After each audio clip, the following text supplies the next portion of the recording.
आज का हमारा टॉपिक है आवेशित संधारित्र की वैद्युत ऊर्जा। अर्थात जब किसी संधारित्र को आवेशित किया जाता है तो उसको आवेश देने में कुछ कार्य करना पड़ता है। देखिए, माना एक प्लेट है और इस प्लेट पर अभी माना कोई आवेश नहीं है, तो हम इसको यदि कुछ आवेश देंगे, माना हमने इसको प्लस क्यू आवेश दे दिया, तो अब इस प्लेट पे एक आवेश प्लस क्यू आ चुका है। अब यदि एक अन्य आवेश इसको हम देते हैं, माना ये Q1 था, यदि Q2 आवेश इसको देंगे तो दोनों आवेश पहले धनावेश था, अब हम इसको धनावेश दे रहे हैं, तो क्या होगा कि ये आवेश इसको प्रतिकर्षित कर देगा, तो ये इसको प्रतिकर्षण के कारण बाहर की तरफ बल लगाएगा। अर्थात हमें आवेश देने के लिए कुछ कार्य करना पड़ेगा। तो जैसे जैसे इसमें आवेशों की संख्या बढ़ती जाएगी, आवेश की मात्रा बढ़ती जाएगी, बाहर से आने वाले या बाहर से दिए जाने वाले आवेशों को अधिक कार्य करना पड़ेगा, और जो ये कार्य होगा, यही कार्य इस संधारित्र में विद्युत ऊर्जा के रूप में संचित हो जाएगा। यहाँ पे हमने एक संधारित्र लिया हुआ है जिसकी दो प्लेटें हैं, प्लेट ए और प्लेट बी। प्लेट ए पर आवेश प्लस क्यू है जो कि इसकी अंदर की सतह पर है, प्लेट बी पर आवेश माइनस क्यू है, और इसके बाहरी सतह को हमने पृथ्वी से जोड़ रखा है। इस संधारित्र की धारिता कितनी है? C। अब हम ये मानते हैं कि यदि माना संधारित्र को आवेशित करते समय किसी क्षण उस पर आवेश Q है, माना आवेश कितना है इस पे, स्मॉल q मानते हैं, तो उस समय उनकी प्लेटों के बीच विभवांतर कितना हो जाएगा? तो विभवांतर को हम v से रिप्रेजेंट कर रहे हैं। यहाँ पे हम ध्यान देंगे कि ये स्मॉल q लिया है तो ये भी स्मॉल v लेंगे, और धारिता कितनी है? धारिता को हम कैपिटल C ले सकते हैं। तो हम जानते हैं सूत्र क्या हमारे पास, C बराबर Q अपॉन V, और इससे हम V निकालेंगे, V इक्वल हो जाएगा आपका Q अपॉन C। धारित्र को एक अत्यंत सूक्ष्म आवेश dq देने में किया गया कार्य। कहने का अर्थ है कि पहले से प्लेट पर कुछ आवेश था, Q आवेश था, उसका विभवांतर उस समय पे V था। अब यदि हम इसको एक अत्यंत सूक्ष्म आवेश dq देते हैं, तो dq जब देंगे तो ये आवेश इसको प्रतिकर्षित करेगा, इसके कारण हमको कुछ कार्य करना पड़ेगा। तो जो कार्य किया जाएगा उसको हम कैलकुलेट करेंगे कितना कार्य हमको करना पड़ेगा। तो हम कह सकते हैं कि जो कार्य होगा वो होगा dw is equal to v into dq। v into dq, v का मतलब क्या हुआ? जो विभव इस पर पहले से था, और dq जो आवेश आप इसको दे रहे हैं। अब v का मान कितना हमको पता है, v का मान q अपॉन c है। हम कहते हैं चूंकि v इज इक्वल टू क्या है, q अपॉन c, इस मान को यहाँ पे लिख लेंगे हम, तो ये हो जाएगा का dw इज इक्वल हो जाएगा आपका q upon c into dq।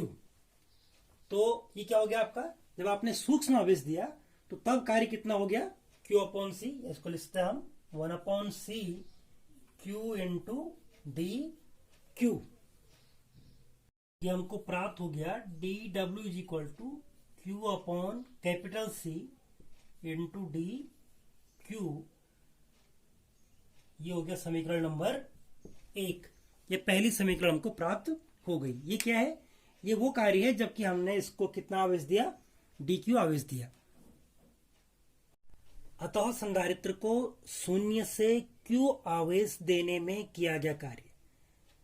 तो क्या करेंगे उसके लिए, हम समीकरण 1 को क्या कर देंगे, समाकलन कर देंगे, क्योंकि जितने भी कार्य किए जाएंगे उन सबको जोड़ देंगे तो वो कार्य बन जाएगा। तो क्या हो जाएगा आपका, हम कह सकते हैं कि W कुल कार्य W जी को हो जाएगा आपका इंटीग्रेशन 0 से लेकर के Q, यानी कि आवेश हम क्या माने कि हम पहले कितना आवेश था उसमें शून्य आवेश था, और कुल कितना आवेश देना है, Q आवेश देना है, और ये हो जाएगा dW। कुल इन छोटे छोटे कार्यों को जोड़ देंगे तो ये हो जाएगा आपका इंटीग्रेशन 0 से Q, और dW इक्वल टू क्या आपका Q upon capital C into dQ है। यहां से हमको क्या प्राप्त हो जाएगा, इज इक्वल टू 1 अपॉन, ये C कांस्टेंट है, बाहर आ जाएगा 1 अपॉन C इंटीग्रेशन 0 से Q, और अंदर बच जाएगा आपका क्यू डी क्यू। ये हमारे पास क्या बच गया, कुल कार्य बन गया। अर्थात W is equal to 1/c integration 0 से Q क्यू डी क्यू। अब यहाँ पे Q का समाकलन कितना हो जाएगा, तो हो जाएगा 1/c और Q का हो जाएगा Q की घात, क्योंकि यहाँ पे 1 है तो 1+1 और बटे 1+1 और लिमिट 0 से लेकर के Q। तो इसको हम लिख सकते हैं 1/c Q की घात 2 और 1/2 और लिमिट 0 से लेकर के Q। तो हम इसको लिख सकते हैं W is equal to 1/c।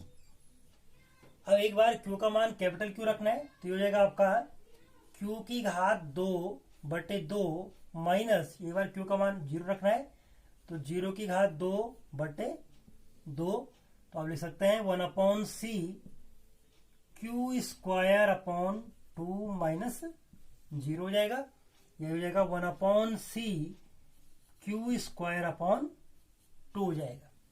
तो हम लिख सकते हैं W इज इक्वल टू हो जाएगा आपका 1/2 into Q square upon c।